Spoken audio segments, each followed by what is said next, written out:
Excuse me、ジャファルと申します。インドといえばガンジス川が有名ですが、イスラム教の概念から見てガンジス川っていうのはどんな存在なんでしょうか。My name is Susa, Jafar Susa. India is famous for its Ganges River.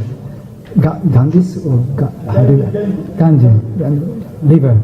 Yes. So, what is its position in Islam? Brother, the question that India is famous for Ganges River, what is the position in Islam? In Islam, it's just a river.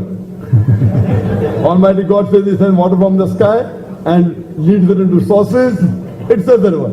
In Hinduism, it's known as a holy river. In Islam, there is nothing. Only thing what we believe is in Zamzam. You know Zamzam in Makkah? That we believe is pure water. That's holy water. But the other thing, it's just a normal river, Ganges River, and it is just like any other river.